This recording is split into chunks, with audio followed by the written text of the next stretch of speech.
بسم اللہ الرحمن الرحیم۔ السلام علیکم دوستو۔ اسلامی لشکر کے ایک سپاہی مسیم سے روایت ہے کہ جب وہ سفر سے واپس آیا تو اس کی بیوی کے ہاں 6 ماہ کی مدت میں بچے کی پیدائش ہو گئی تھی۔ مسیم نے اس بچے کو اپنا بیٹا ماننے سے انکار کر دیا۔ آخرکار دونوں میاں بیوی حضرت عمر رضی اللہ تعالیٰ عنہ کی خدمت میں حاضر ہوئے اور تمام ماجرا ان کو بتایا۔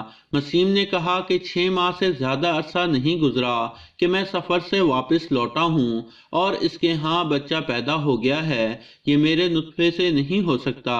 یہ سن کر حضرت عمر رضی اللہ تعالیٰ عنہ نے حکم دیا کہ اس عورت کو سنسار کر دیا جائے۔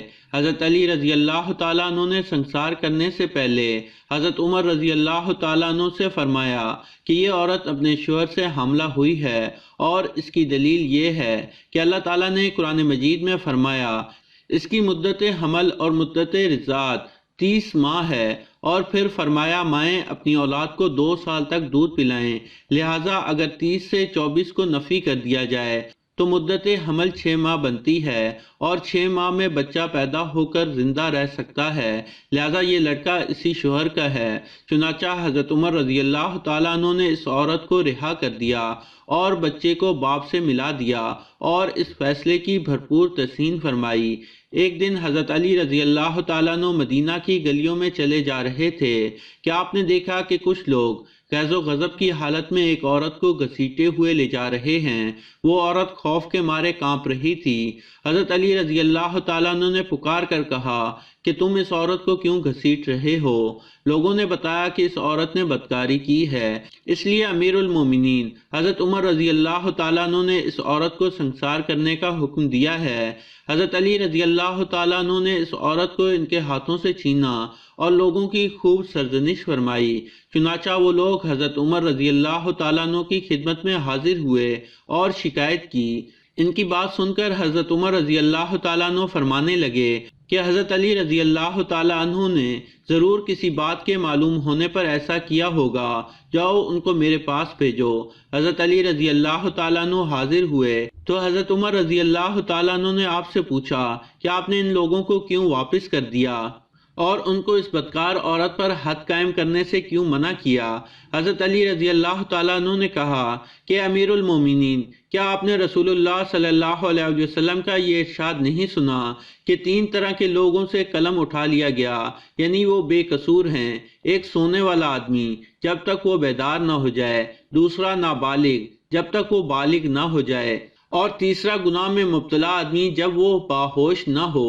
حضرت عمر رضی اللہ تعالیٰ عنہ نے تبسم فرمایا اور حضرت علی رضی اللہ تعالیٰ عنہ نے کہا کہ اے امیر المومنین، اس عورت کو کبھی دیوانے پن کا دورہ پڑتا ہے، ہو سکتا ہے کہ وہ آدمی اس کے پاس اس حالت میں آیا ہو کہ اسے دیوانے پن کا دورہ پڑا ہو۔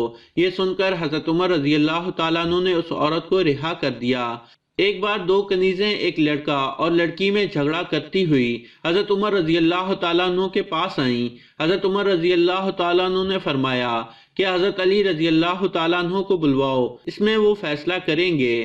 جب حضرت علی رضی اللہ تعالیٰ عنہ آئے تو تمام قصہ بیان کیا گیا۔ آپ نے فرمایا کہ 2 شیشیاں منگواؤ اور ان کو وزن کر کے ان کنیزوں کو دو، وہ اپنا دودھ اس میں بھر دیں۔ جب وہ شیشیاں دودھ سے بھری ہوئی آئیں تو آپ نے فرمایا کہ دوبارہ وزن کرو، جس کی شیشی بھاری ہو اسی کا یہ لڑکا ہے، اور جس کی شیشی ہلکی ہو اس کی یہ لڑکی ہے۔ حضرت عمر رضی اللہ تعالیٰ عنہ نے فرمایا کہ یہ کیسے؟ تو حضرت علی رضی اللہ تعالیٰ عنہ نے فرمایا اس لیے کہ اللہ تعالیٰ فرماتا ہے کہ مرد کے لیے عورت سے دگنا حصہ ہے۔ قائرین اس آرٹیکل کے لیے مواد مولانا عبداللہ مدنی کی کتاب حضرت علی رضی اللہ تعالیٰ عنہ کے فیصلے سے لیا گیا ہے۔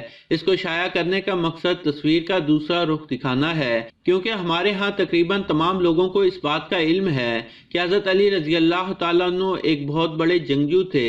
انہوں نے بڑے بڑے سورماؤں کو میدان جنگ میں زیر کیا، لیکن بہت کم لوگ اس بات کا علم رکھتے ہیں کہ آپ ایک بہت بڑے پائے کے عالم اور دانشور بھی تھے۔ تو دوستو، یہ تھی ہماری آج کی ویڈیو۔ یقیناً آپ کو پسند آئی ہوگی۔ پسند آنے کی صورت میں اس ویڈیو کو لائک ضرور کریں اور اس ویڈیو کو شیئر کرتے ہوئے اپنے دوستوں اور عزیزوں تک ضرور پہنچائیں، اور اس ویڈیو کے متعلق اگر آپ کی کوئی رائے ہے تو اسے کمنٹ باکس میں ضرور لکھیں، اور ہمارے چینل کو سبسکرائب کرتے ہوئے ساتھ موجود گھنٹی کا بٹن بھی دبا دیں۔ جزاک اللہ۔